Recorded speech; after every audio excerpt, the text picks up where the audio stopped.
Jack Dorsey steps down as Twitter's CEO, replaced by the company's chief technology officer, Parag Agrawal. Does this mean censorship will intensify on the massive social media site? Here's what the incoming CEO said in a November 2020 interview with Technology Review. Our role is not to be bound by the First Amendment, focusing less on thinking about free speech, but thinking about how the times have changed. That seems a little bit ominous for those of us who are big free speech defenders.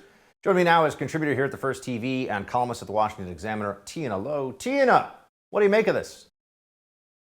So it's predictable that any change in staffing at Twitter is going to result in a more censorious company, because we all know the ways that the winds are shifting. 2016, they try and blame Clinton's loss on fake news. 2020 just sort of drove it into overtime.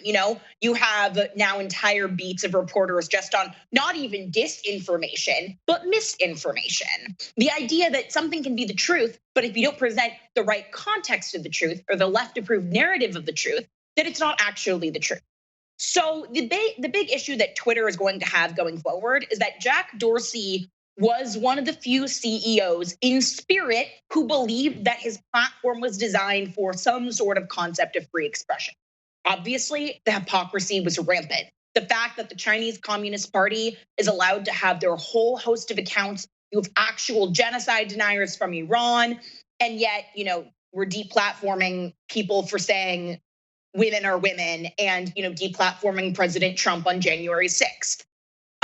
But still, Dorsey at least held the conviction on principle of free expression. His successor clearly does not. He has talked about Twitter's priority in the sense of harm reduction rather than truth, objective truth versus lies and falsehoods. Jack Dorsey, for all the fact that he's sort of a personal weirdo, this is a guy who eats 5 meals a week, starts off his mornings with ice baths, he was not the one who has been making Twitter more woke and worse. On January 6th, the decision to take President Trump off of the platform, that was not his call. He was offline on some island on vacation. That was Vijaya Gad, who's one of the chief legal officers there.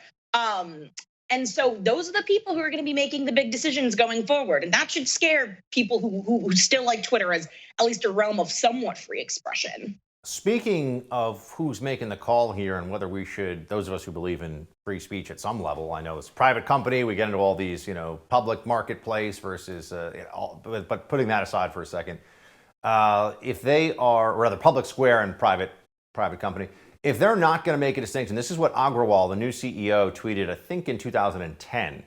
If they are not going to make a distinction between Muslims and extremists, then why should I distinguish between white people and racists? Yeah, that's not making me feel like this guy is going to be a friend of free speech necessarily. Seems like kind of a strange thing to say. Yeah, Who's my they? understanding is that was plucked from a Daily Show segment back at the time. But let's be real. If this were a high school kid and we were the New York Times trying to figure out if he had, once expressed a racist view 10 years ago, the mainstream media would be all over this. But instead, you had a bunch of, misinformation reporters jumping to Agrawal's defense over this. Wait. So wait, this is important because I hadn't heard this before. So that's actually, they're saying that tweet was like a joke? It wasn't a joke. It was pulling a line from a Daily Show segment from 2010. My understanding is that it's supposed to be, not be in serious, right? But what is the standard for how we vet and how we decide who gets canceled and who doesn't?